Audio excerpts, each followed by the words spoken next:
Alors attention, si vous lisez les X-Men, cette émission, c'est que du spoiler. Donc si vous ne voulez pas savoir ce qui se passe à la fin de l'ère Krakoa et à la fin donc du run de Jonathan Hickman / Jerry Duggan, si vous souhaitez évidemment être préservé de tout ça, eh bien passez votre chemin parce que y a des pages qui vont certainement vous choquer.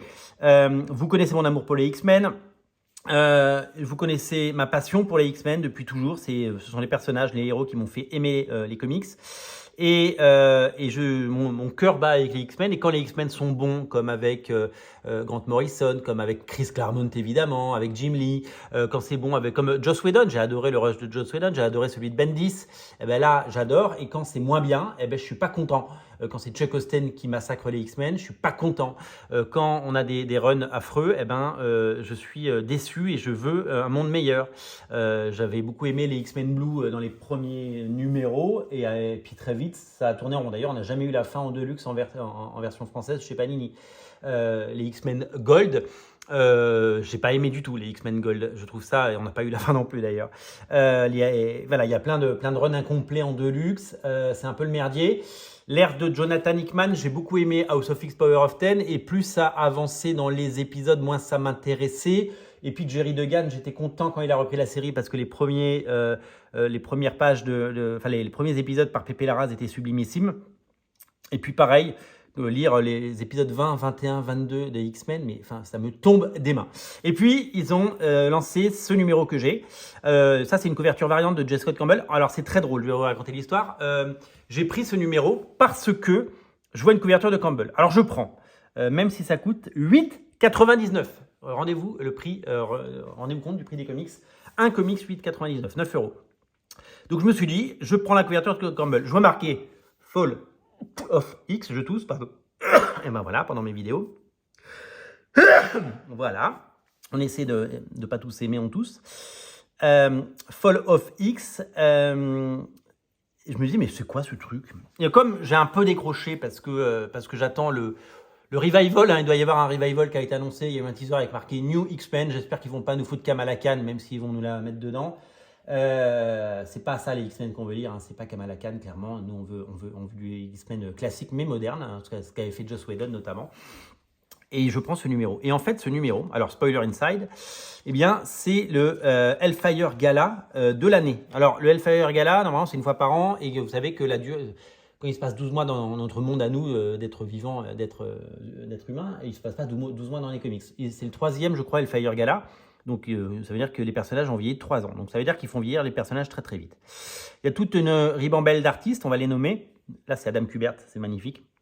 Honnêtement, je ne sais pas où Adam Kubert vend ses planches originales. Je ne sais pas combien ça pourrait coûter, mais oh, qu'est-ce que c'est beau. Et donc, c'est annoncé comme une sorte de fin de Krakoa et la fin d'une ère. Et voilà. Et donc, c'est le Hellfire Gala.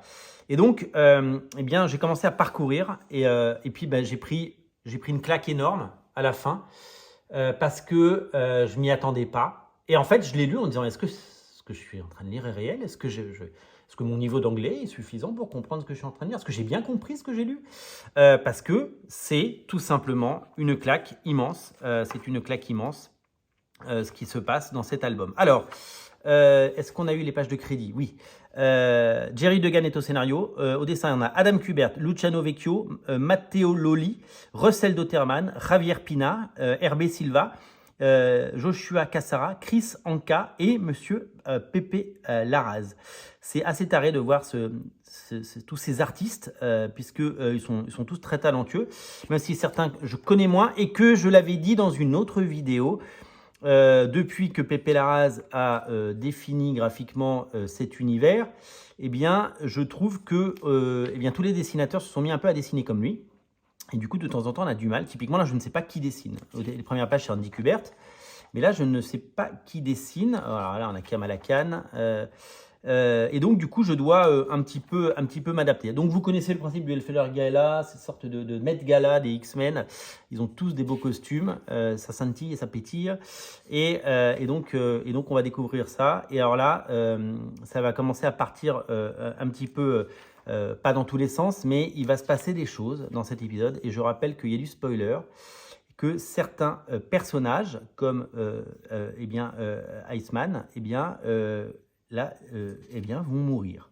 Alors vous allez me dire, la mort dans les X-Men, depuis l'ère Krakoa, si vous suivez, il suffit de passer dans Krakoa pour revenir, quoi. Et puis, et d'ailleurs, c'est quand même la chose, même si l'idée était intéressante au début, vu que tuer les X-Men et les faire revenir, c'était devenu un peu un sport olympique, hein, ça revenait tous les 4 ans, là, clairement, on se dit, il n'y a qu'à faire ça. Mais peut-être que les choses ne vont pas se passer comme prévu. Voilà, donc là, ça ressemble un peu à du Pepe Larraz, mais Pepe Larraz, il arrive après. J'ai du mal à reconnaître les artistes qui dessinent. Clairement, je crois que, voilà, enfin en tout cas, je vous laisse regarder un petit peu tout ça. Ça se passe pas bien sur Krakoa.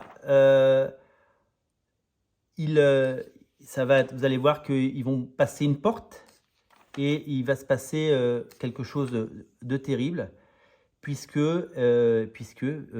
spoiler inside, les X-Men vont disparaître. Je crois que ça c'est Javier Pina, mais je suis pas sûr. Et donc Adam Kubert, magnifique. Et donc il va se passer une sorte de nouvelle extermination mutante. On s'y attendait, mais alors là, c'est complètement... alors, tous ne meurent pas, hein, il y a des survivants, on les listera plus tard, mais c'est tout simplement hallucinant de voir ça. Je crois que c'est pas du Matteo Lolli, ça. Et là, je crois qu'on arrive sur les dernières pages par Pepe Larraz, qui est revenu. Alors, Pepe Larraz qui dessine Big Game hein, pour Marc Millar, hein, 5 numéros dont un double, donc ça fait 6 numéros. Exceptionnel Pepe Larraz. J'ai lu le premier numéro de Big Game, j'attends la suite avec impatience. Et alors là, le Rogue et le professeur Xavier. Regardez le visage de Malicia, regardez le visage du professeur Xavier. Eh bien, il a condamné ses X-Men et finalement, ça ne s'est pas passé comme voulu. Alors, il y aura une suite, évidemment, dans les X-Men. Voilà, il y a un bilan à faire. Il y a eu des morts. Mais moi, cette dernière page, là, cette page-là, elle m'a complètement glacé le sang. D'abord, c'est sublimissime graphiquement. Et puis, quand j'ai lu ça, j'ai dû le lire 2 fois pour me dire est-ce que j'ai bien compris ce que j'ai lu. 250 millions de mutants qui étaient sur Krakoa et ils sont quasiment tous morts. Voilà. C'est hallucinant et je pense qu'ils ne vont pas tous revenir. Donc je pense que les New X-Men qu'on aura en 2024, l'équipe va être un peu réduite. Et c'est un peu ce que j'aime bien moi dans les X-Men, c'est le fait qu'il n'y ait pas trop de mutants. Non pas parce que je les aime pas, je les adore, mais parce que j'aimerais bien d'abord qu'on revienne à un statu quo un peu moins facile, un peu moins jeu vidéo avec des vies illimitées. Je voudrais juste que les X-Men soient à nouveau en danger, parce que c'est quand ils sont en danger qu'ils sont les plus forts et qu'on a les meilleures histoires. Voilà, sublimissime. Ça faisait longtemps que les X-Men n'avaient pas fait battre mon cœur comme ça. Et cette page est tout simplement sublimissime. Donc, je vous invite évidemment à découvrir ça en VO et dans quelques mois en version française. Ça m'a foutu une petite claque, ça m'a foutu les poils et j'ai adoré. Donc, j'allais passer à côté de ce comics parce que 9$ et parce que voilà, je l'ai pris pour une couverture de Campbell et finalement, j'ai pris une grosse claque et c'est tout simplement incroyable. Vous allez être triste. Vous allez avoir des frissons, vous allez peut-être verser une larme. Et en tout cas, ce numéro, évidemment, va vous chambouler, je le pense. En tout cas, ça a été mon cas.